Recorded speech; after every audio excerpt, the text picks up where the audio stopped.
Philip James Jim Elliot was an evangelical Christian who was one of 5 missionaries killed while participating in Operation Auca, an attempt to evangelize the Huaorani people of Ecuador.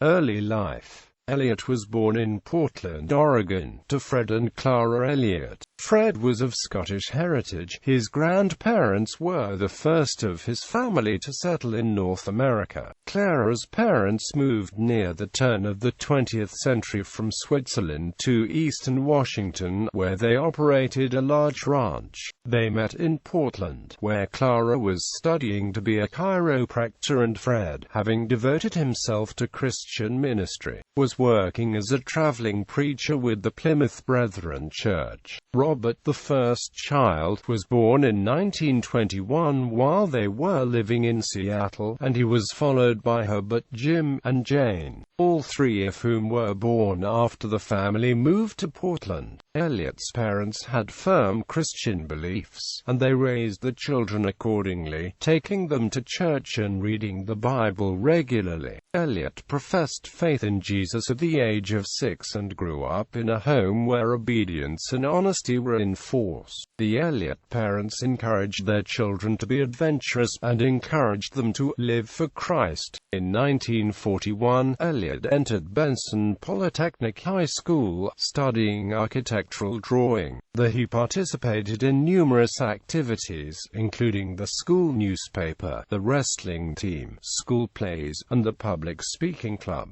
His acting ability led some of the teachers in the school to suggest that he pursue acting as a career, and his oratorical skills were similarly lauded. After preparing and delivering a speech in honor of President Franklin D. Roosevelt hours after his death, a faculty member praised it. Elliot used his speaking ability regularly. A classmate recounts how Elliot quoted the Bible to the president of the student body as an explanation for his refusal to attend a school party. Another time, Elliot risked expulsion from the public speaking club by refusing to give a political speech, believing that Christians were not to involve themselves in politics. A pacifist, he rejected the idea of using force to eliminate slavery in Africa, and he was prepared to stand as a conscientious objector had he been drafted to serve in World War II.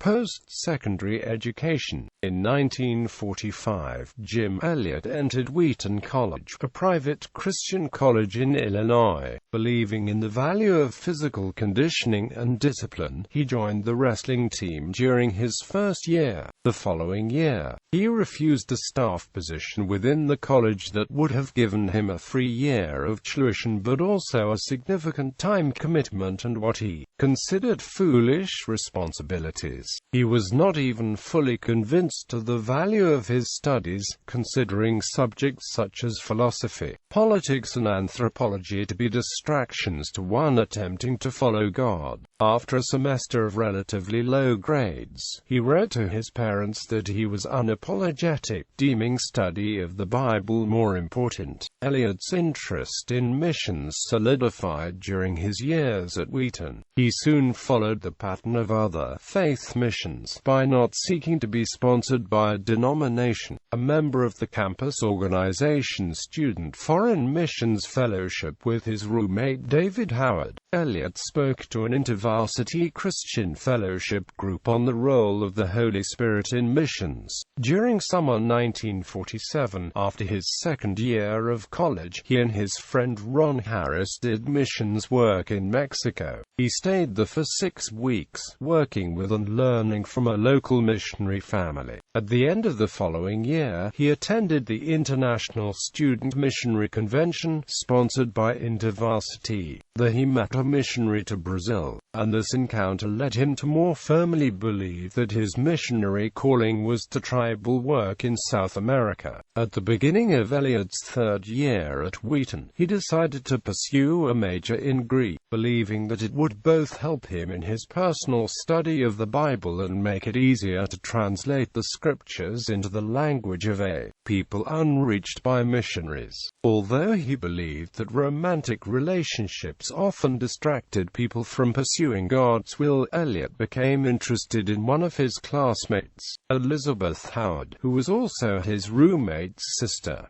He took advantage of opportunities to get to know her and her family better. They agreed that they were attracted to each other, but not being convinced of God's leading, they did not immediately pursue a relationship. Leaving for Ecuador. While at Camp Wycliffe, Elliot practiced the skills necessary for writing down a language for the first time by working with a former missionary to the Quechua people. The missionary told him of the Huaorani, also called the Auca, the Quechua word for savage, a group of Ecuadorian indigenous people considered violent and dangerous to outsiders. Elliot remained unsure about whether to go to Ecuador or India until July. His parents and friends wondered if he might instead be more effective in youth ministry in the United States, but considering the home church well-fed, he felt that international missions should take precedence.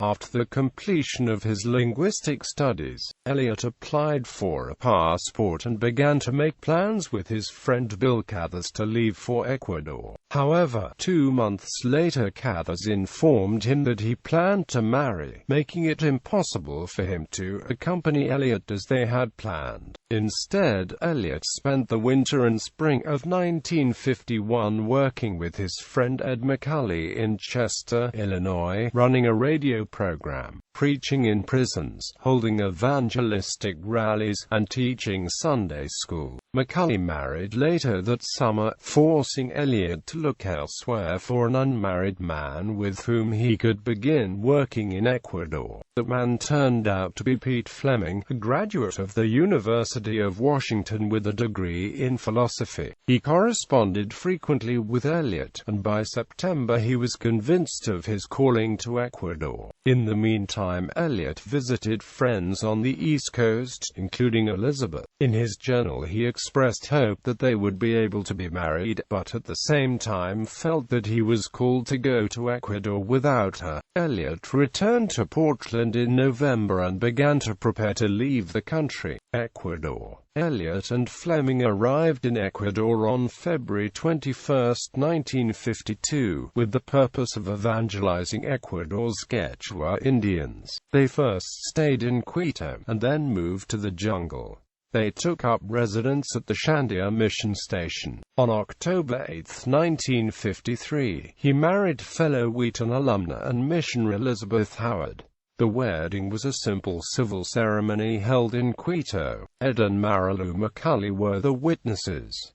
The couple then took a brief honeymoon to Panama and Costa Rica, then returned to Ecuador. Their only child, Valerie, was born February 27, 1955. While working with Quechua Indians, Elliot began preparing to reach the Huaorani. Elliot and 4 other missionaries, Ed McCully, Roger Udry, Pete Fleming, and the pilot, Nate Saint, made contact from their airplane with the Huaorani using a loudspeaker and a basket to pass down gifts. After several months, the men decided to build a base a short distance from the Indian village along the Huaorani River. They were approached one time by a small group of Huaorani and even gave an airplane ride to one curious Huaorani whom they called George. Encouraged by these friendly encounters, they began plans to visit the Huaorani. Without knowing that Nyankiwi had lied to the others about the missionaries' intentions,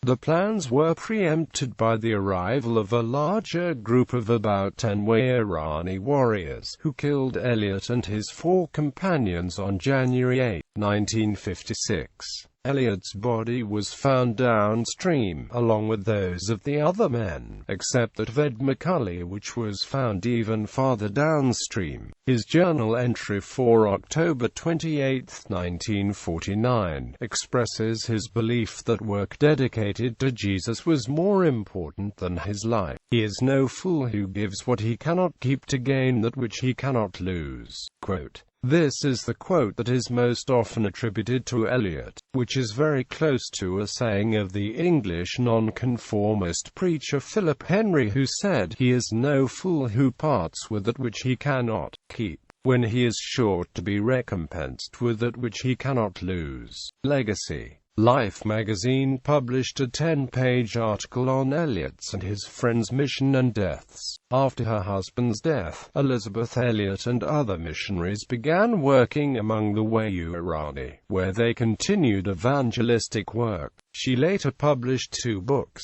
Shadow of the Almighty, The Life and Testament of Jim Elliot, and Through Gates of Splendor, which describe the life and death of her husband. In 1991, the Jim Elliot Christian School was created in Denver, Colorado. In 1997, the Jim Elliot Christian High School was founded in Lodi, California. In 2002, a documentary based on the story was released, entitled Beyond the Gates of Splendor. In 2003, a musical based on the story of Jim and Elizabeth Elliot, entitled Love Above All, was staged at the Victoria Concert Hall in Singapore by Mount Carmel Bible Presbyterian Church. This musical was staged a second time in 2007 at the NUS University Cultural Center. In 2006, a theatrical movie was released, entitled End of the Spear, based on the story of the pilot, Nate Saint, and the return trip of Saint's son attempting to reach the natives of Ecuador. Videography.